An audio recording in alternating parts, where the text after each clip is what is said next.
이번 시간부터 타입스크립트에 대해서 핵심적인 부분들을 중심으로 간단하게 알아보도록 하겠습니다.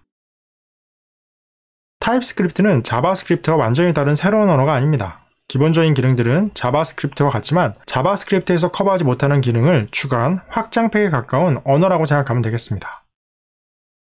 다음 코드를 보면 num1과 num2는 모두 숫자 0으로 인식이 됩니다. 그래서 콘솔에서 계산을 하면 30이라는 값이 나오게 됩니다.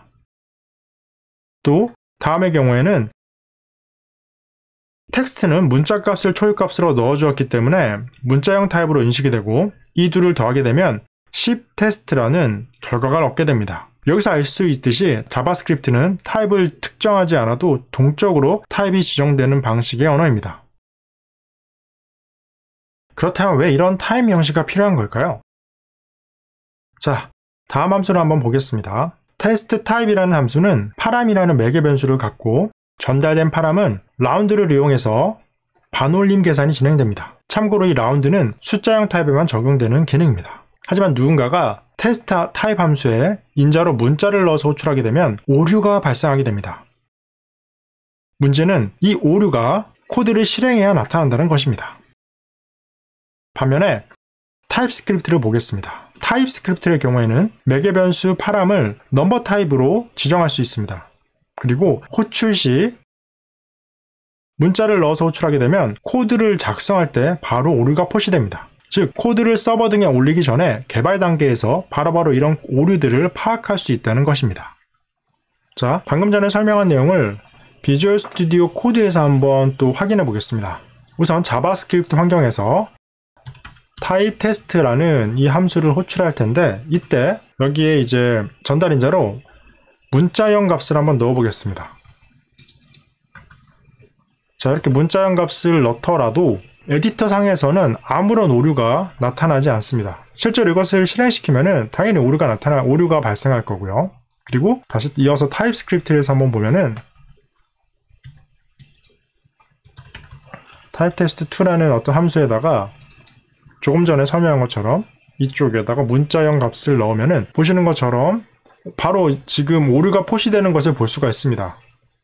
오류의 형식은 스트링 형식의 인수를 넘버 형식의 매개 변수로 할당할 수 없습니다. 즉 바로 이 타입이 잘못됐다는 오류를 확인할 수가 있습니다. 물론 단순한 코드나 혼자서 개발할 때 이런 류의 오류가 발생하는 경우는 매우 제한적일 것입니다. 하지만 팀을 이루어 개발을 하거나 복잡한 내용의 코드를 작성하는 경우에 이런 식으로 발생하는 오류가 생각보다 많을 수 있고 이런 오류가 서버 등에서 실행 중에 나타나기 때문에 더 큰 문제가 될 수도 있습니다. 타입스크립트는 자바스크립트와 다르게 타입을 강제할 수 있으므로 이렇게 잘못된 타입으로 인해 발생할 수 있는 다양한 문제들을 사전에 방지할 수 있는 강력한 특징을 가지게 됩니다. 그럼 타입스크립트에서 제공하는 가장 기본적인 타입에 대해서 알아보겠습니다. 넘버와 스트링은 각각 숫자 문자 타입이고 분리는 true, false만을 가지는 타입입니다. null은 값이 비어있는 타입이고 undefined는 타입이 정의되지 않은 타입입니다. 다음으로 any는 어떤 타입이든 모든 값을 가질 수 있는 약간 치트키 같은 타입입니다. never는 any와 반대로 아무 값도 가질 수 없는 타입으로 잘 사용되지 않는 특별한 타입입니다. void는 함수에서 반환값, 즉 return이 필요 없을 때 사용하는 타입이고 object는 객체 형태의 타입을 나타냅니다. 지금까지 말한 타입들은 가장 기본이 되는 더 이상 쪼개지지 않는 원자와 같은 타입으로 다음과 같이 타입을 지정할 수 있습니다.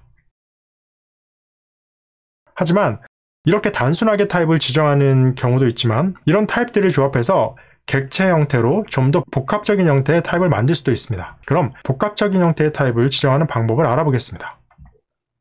우선 타입이라고 작성하고 여기에 타입 이름과 괄호 안에 필요한 값들을 지정하면 됩니다.